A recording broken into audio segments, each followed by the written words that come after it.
First, I'm going to tell you about a strategy for responding to questions off the cuff. This is in your handout if you would like to take notes, but if you are better as a listener, you can pay more attention. That's great. It's in your handout, so you don't need to feel obligated to write anything down if you're more of an auditory versus a visual learner. The first thing that is important to do whenever you are asked a question or when you're put on the spot to give an update or to engage in a conversation, the most important thing to do is pause. It's really easy when we are nervous and we have that opportunity to speak up to immediately start going the second after the question is posed. Buck that tendency to start immediately and instead pause. Take 2 or 3 seconds to breathe and to start thinking about a response.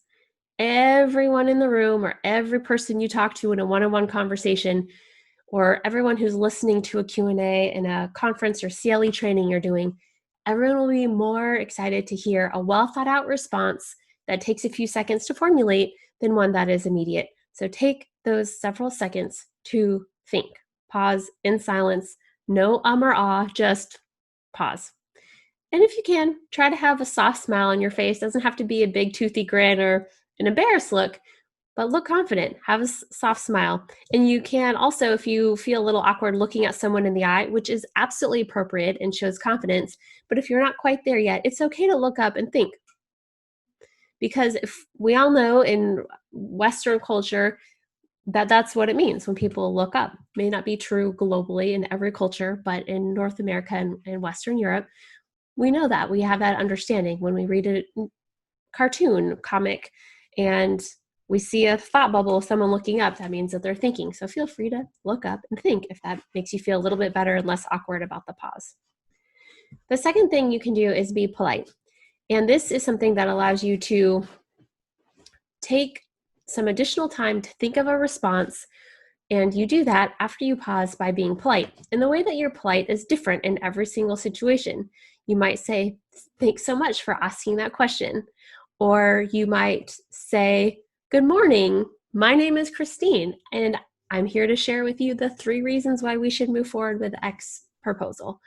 Whatever is appropriate for the situation, or if you're in a back and forth, maybe it's just that soft smile. Every single personality will have a different way of going about it, and you might, if you're in a long Q&A, you might want to hold on to oh, that's a really great question, I never considered that, something longer for when you're really stumped, so you don't have to do it every single time. But that polite statement will buy you another few seconds to think about your response. So we want you to have 3 to 5 seconds to consider how you want to respond to the question. Again, another way to get to that 3 to 5 seconds to think of a response is to paraphrase the question that was asked. Thanks so much for asking about the XYZ matter that I'm taking the lead on. So again, you're paraphrasing what was asked, and this is a really important thing to show the person who you're talking to that you're listening. And if you're in a group situation or in a situation where there's someone who might have asked a question off microphone, or if someone asked a question and maybe the people on the virtual meeting or the teleconference didn't hear it, it allows you to paraphrase what the question was and to repeat it for everyone to hear, so everyone's included. Again, of course, it buys you time, and it also affords you the opportunity to reframe the question if it was asked in a hostile way. For example, if someone says, why is it taking so long to get XYZ information? Thank you so much for asking about the timeline for getting XYZ information. There are 3 reasons why we are facing challenges in our timeline. So you can reframe it so it's less hostile and you never want to repeat a charge against you. So again, that paraphrase provides an opportunity for you to reframe the question. Or if you are someone who is not an expert on that issue, you can bridge. Thank you so much for asking about the timeline on XYZ project. Actually, our colleague Sam is taking the lead on that. Let me turn the microphone over to Sam to give that update. So that's one way we could bridge. Or if you don't have someone else you could turn the microphone over to, either figuratively or literally, you can also say, thanks so much for asking about the timeline for XYZ issue. I don't know the specifics about the timeline for XYZ issue, but overseeing the entire project, this is how it fits within the blah, blah, blah. I'll look back into the specifics for this element of it, but this is our general timeline so you can bridge to something that you do know if it's relevant to the listener. But by all means, this is an opportunity here to remind you that if you don't have the answer to the question, it's okay to let your colleague or client know that you don't know. The important thing is to never lie, because everyone will be able to see very quickly that you don't know what the answer is. And if you do, when you do say, I'm not sure about that, let me check into it, make sure that you give them a timeline for getting back and ask them the best way to respond. Would you like me to give you a call back or send an email?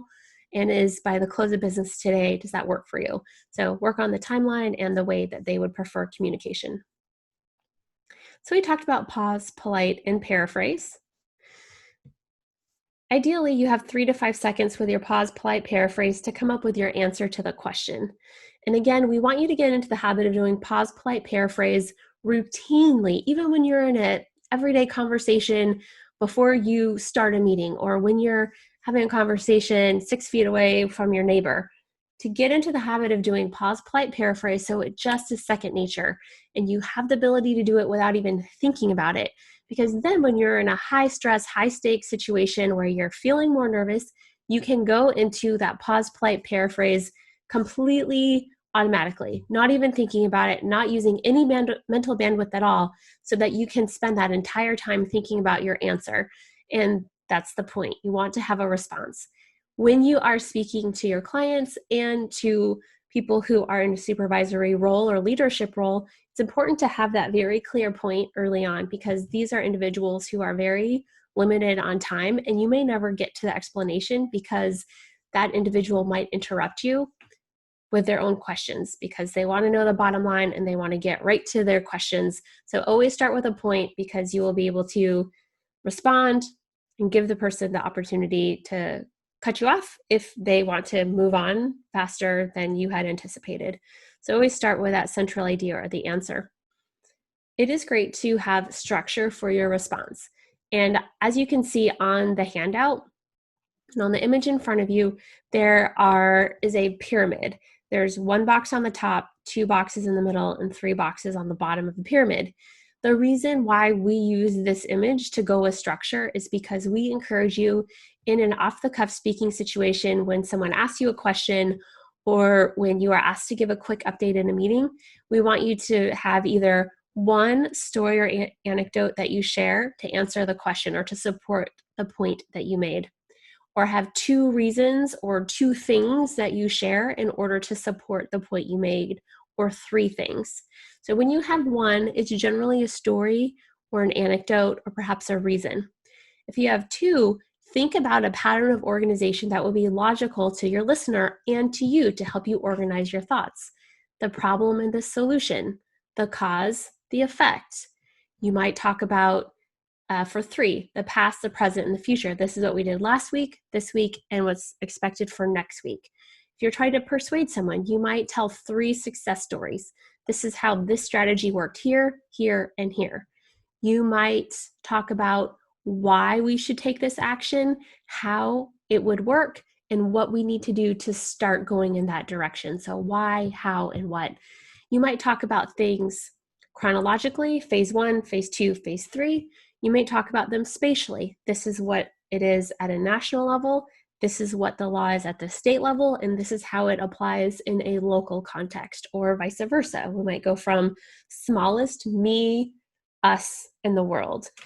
Or you might do problem, solution, and benefit for 3 things, but come up with some way of organizing your thoughts that's logical to you and to the people listening to you, because that is what will prevent you from going on tangents, is having a logical pattern of organization.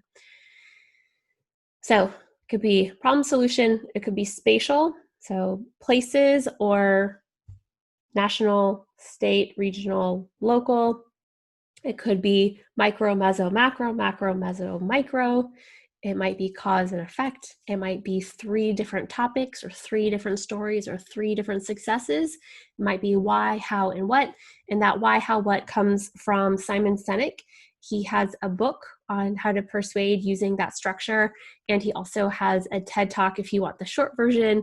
And it is called the How Great Leaders Inspire Action, and the concept is from his TED Talk, and it's called the Golden Circle.